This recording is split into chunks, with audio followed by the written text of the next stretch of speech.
Ashamaan akkam jirtu baga nagaan dhuftanii gara YouTube kanaatti ani barasaadha. Har'a immoo kutaa 18ffaa waa'ee Future Perfect Tense kan jedhu isiniif qabadhee dhufeetan jira. Namoonni kutaawwan tokko kaasee haga 17tti ilaalle jirtu taateenaan viidiyoo kana jalatti description isaa yookiin immoo xumura viidiyoo kanarratti viidiyoon kanaan dura barsiisaa ture hedduu argachuu dandeessu, irraa waa hubachuu, irraa barachuu dandeessu niin jecha. Egaan har'a kallattumaatiin gara barumsa haaraatti ceenaa jechuudha. Barumsi keenyaan waa'ee teensiidha erga jalqabnee bubbulleetu jirra. Egaan itti fufuudhaan ilaalaa deemnaa kan har'aa immoo future perfect tense kan jedhu kana ta'a jechuudha. Egaan waa'ee future perfect tense yeroo ilaallu what is future perfect tense kan jedhu kana wal faana ilaallaa hiikni isaa maal akka ta'e how do we make future perfect tense kan jedhu akkamittiin ijaaruu dandeenya caaseffamni future perfect tense kuni maalidha kan jedhu how do we use future perfect tense kan jedhu kanalleen wal faana ilaaluudhaan barumsa keenya guyyaa har'aa kana ni goolabnaa jechuudha. Namoonni gaaffii qabdu taataniinaan yaadas qabdu taataniinaan koomentii irratti barreessuun ni siinaa hiriyoota keessan warreen kaaniifis immoo akkasuma viidiyoo kana qooduun isaanilleen akka raawwatan taasisuun dagatiin jechaan barumsi keenya kun egaanii what is future perfect tense kan jedhu kana yeroo ta'utti future perfect tense kuni maalidha yoo jettanii is a tense that's used to express an action that will have been completed a certain time in the future jedhe. Future perfect tense kan jennu kuni gosoota teensii jiran keessaatii wanni ta'e tokko yookiin immoo taateen ta'e tokko yeroo dhufu keessatti raawwatamuu isaa kan ibsudha jechuudha. Yeroo tokko tokkos immoo namoonni tokko tokko future perfect tense is the past in the future jedhanii kan isaan hiikanis immoo ni jiraata jechuudha.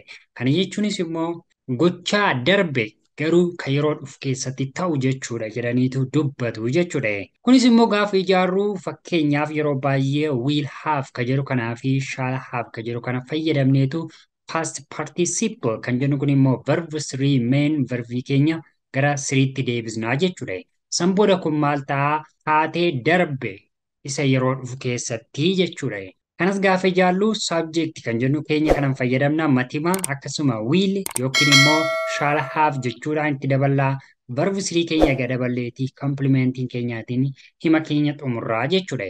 Kun egaan bifa gabaabaa fi bifa salphaa ta'eetiin maal jechuudha future perfect tense kan jennu kun yeroo ta'utti amma immoo itti fufuudhaan kan ilaallu how do we make future perfect tense kan jedhu wal faana ilaallaa jechuudha. Egaan gara kanatti gaafa dhufnu immoo how do we make future perfect tense kan jedhu kana yeroo ta'utti future perfect tense kana akkamiin ijaaruu dandeenya caaseffama isaa akkamittiin uumuu dandeenya isa jedhu namoonni hin beekne yoo jiraatan kallattumaan afaan oromootiin akkanan isin barsiisu waan ta'eef hedduu irraa hubachuu irraa barachuu dandeessu jedhee abdiin qaba barumsi keenya itti fufnaa jechuudha. Egaan akkuma jalqaba isinitti himee subject kan jennu kun ni jiraata auxiliary verbii yookiin immoo wiilii yookiis immoo shaal ka jedhu yeroo baay'een fayyadamna. Ammas immoo auxiliary verbii jalaatii haaf ka jedhu kanallee dabalanneetu dhumarratti main verbiin keenya kuni past participle yookiin immoo verb 3 isa jennu sana dabalataa jechuudha. Iddoo kana irratti kan argaa jirtanii invariable ka jedhu kuni bakka buusuu hin dandeessan yookiin immoo jijjiirtanii wanna biraatiin bakka buusuu hin dandeessan. Will ka jedhu kana yoo baay'ee yoo jijjiirtu ta'e shall ka jedhuutiin bakka bu'a yookiin immoo will ka jedhuma kanaatiin bakka bu'a malee jijjiirtanii waan biraadhaa yoo bakka buustan sun future perfect tense irraatii gara biraatti jijjiirama jechuudha. Akkasumas immoo iddoo kana gaafa geessan have ka jedhu kanas jijjiiruun hin danda'amu. Invariable ka jedhu kuni jijjiirtanii waan biraan bakka buusuu hin dandeessanii jechuudha. Yoo bakka buustan garuu wanni kuni future perfect tense irraatii gara biraatti jijjiirama jechuudha. Dhumarrattis immoo verb 3 yookiin immoo past participle sana itti dabaluu hin dagatiinaa isiniin jechaan kun egaan akkaataa kamiinii future perfect tense ijaaruu akka dandeessan kan keessatti hubattannaa amma immoo gara fakkeenyaatti darbineen isinitti himaan adeemaa jechuudha. Fakkeenya kanarra gaafa geenyu egaan akkuma yeroo kaanii barumsoota teensiidhaan wal qabatan kamiyyuu maaf hin ta'inii waan sadii adda baastanii itti fayyadamasaa beekuu qabdu jedhee isinitti meetan jiraa jechuudha. Innis maalidhaa positive kan jennu negative kan jennu kanaa fi interrogative yookiin immoo questionary yookiin immoo himoota gaaffii kan jennu kana sadan adda baastanii beektanii naanii waa'ee teensii guutummaa guutuutti isiniif salphaataa jechuudha. Fakkeenya jalqabaa irratti yoo fudhanne waa'ee positive jedhu kana wal faana ilaallaa innis immoo subjectii auxiliary verb verbii akkasuma main verbii keenya kana warri hiikaman yeroo ta'utti maal akka inni jedhu immoo wal faana ilaalaa deemnaa jechuudha. Fakkeenyaaf iddoo kanatti I jedhee keetu will ka jedhu kana dabalataa achiin booda have ka jedhu kana dabalataa iddoo kanatti immoo finished ka jedhu dabalataa by 10 ka jedhu complementary keenya kanatu dabalamti jechuudha. Asirratti gaafa ilaallu I will have finished by 10 kan jedhu kuni sa'aatiin 10 yookiin immoo sa'aatii 4 akka biyya keenyaatti jechuudha. Sa'aatii 4 ganama keessaa sa'aatii 4 yeroo ta'utti maal ta'a? Nan xumureera wanta kana ka jennu jechuudha. Currently I haven't finished it yet, but I will have finished it by 10. Sa'a 10 yeroo ta'utti maal ta'a yookiin immoo sa'aatii 4 yeroo ta'utti maal jenna? Nan xumura isa jennu kanadha jechuudha. Inni lamaffaan immoo you will have forgotten me by then jedhe. Kun immoo na irraanfatte jechuudha ka jennu yookiin immoo na irraanfatteetta jechuudha isa jennee dubbannu yeroo ta'e tokkorra gaafa geenyu fuulduratti ati na irraanfatteetta jechuudha jennee waa'ee fuulduratti wanna ta'uudhaaf adeemu garuu bifa paastiidhaan yookiin bifa darbiinsaatii yeroo ibsinu jechuudha. Egaan isaan kun lamaanii waa'ee poozitiividhaan wal qabsiisne yeroo ta'u warreen gadii kun lamaan immoo negatiividhaan wal qabsiisnaa jechuudha. She will not have gone to school jedhe. Iddoo kana irratti she will not have gone to school jedhe. Kun maalidha? Fuulduratti sa'aatiin ta'e tokko jira.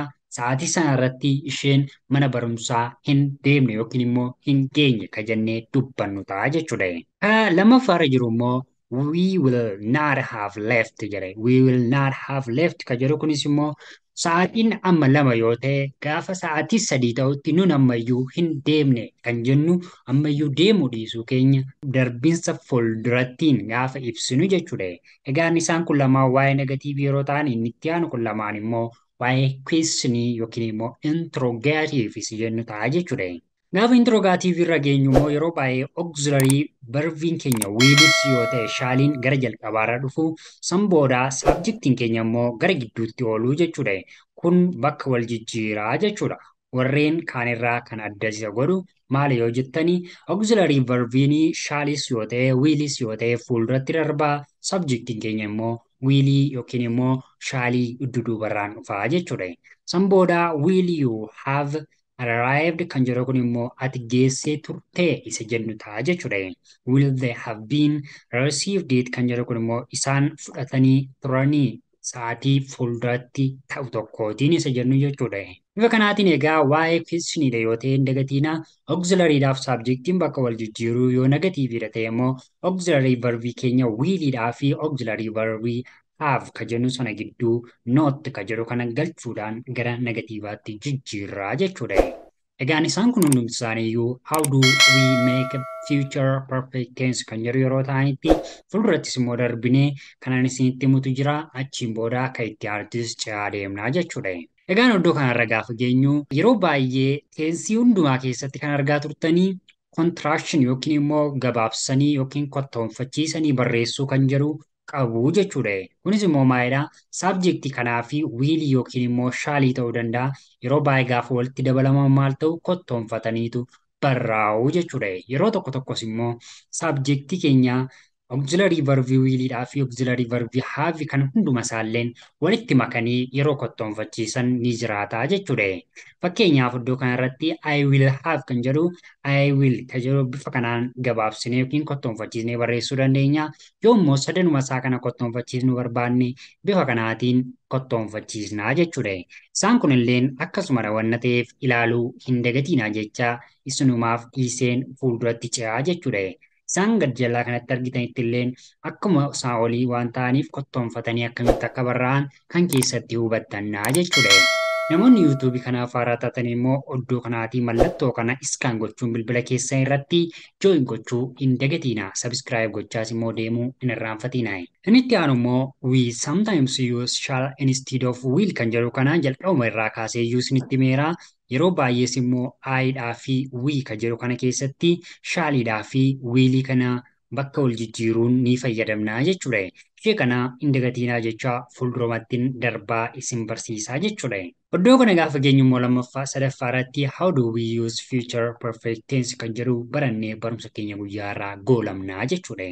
How do we use future perfect tense ka jedhu kun immoo the future perfect tense is expressed an action in the future before another action in the future jedhe. Kuni gochaa tokko fuulduratti gochaa biraa dursee dhufuu isaa kan ittiin ibsinudha jedhe. This is the past in the future gaafa jedhu immoo kuni gochaa darbe garuu gara fuulduraa keessatti ka jennudha. Sababa saniif egaan akkamiin fayyadamuu dandeenya kan jedhu fakkeenya kaasnee yeroo ilaallu immoo the train will leave the station at 9 a.m. jedhe. Gaafa kana dubbisnu baaburri ganama keessaa sa'aatii sadiitti maal ta'a hin deema yookiin immoo buufata isaa gadhiisee bahaa jechuudha. You will arrive at 9:15 jedhe. Iddoon kun immoo ati garuun sa'aatii 3:15 geesse yookiin immoo achi geessa isa jennu jechuudha. When you arrive, the train will have left jedhe.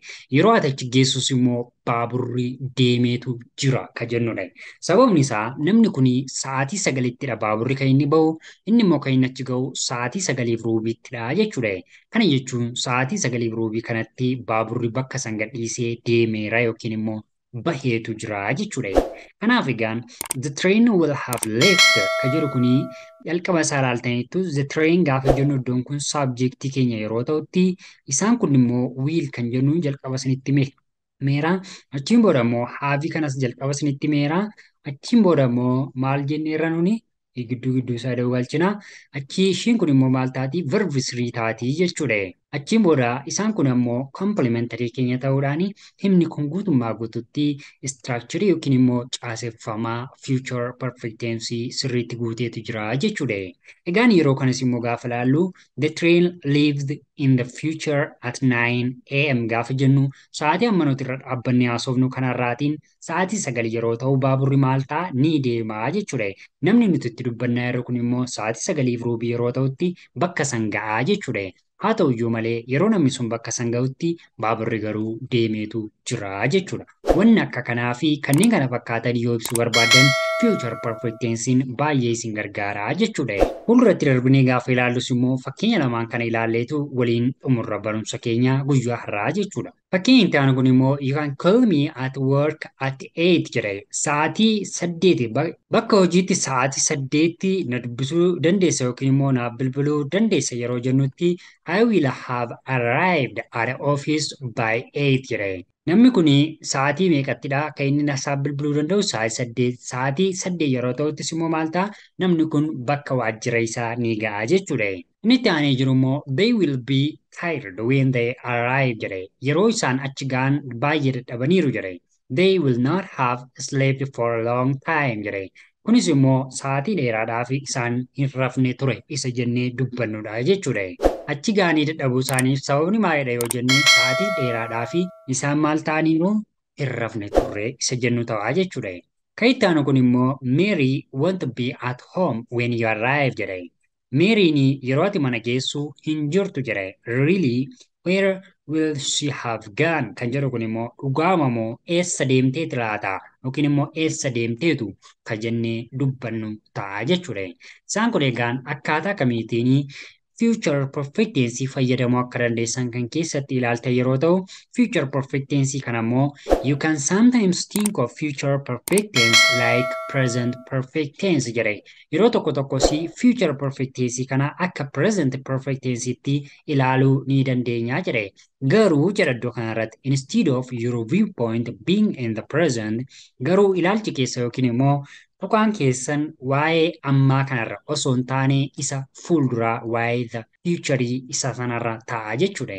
Kunis immoo egaan akkaataa kamiitiin future perfect tense fi present perfect tense maal akka isaan ta'an kan keessatti ilaaltan yeroo ta'utti present perfect tense keessatti fakkeenyaaf have done kan jedhu kana fayyadamna. Future perfect tense keessattis have done matee osoo jiruuti garuu maalidha? Auxiliary verb will yookiin immoo shall kan jedhu hin dabalataa jechuudha.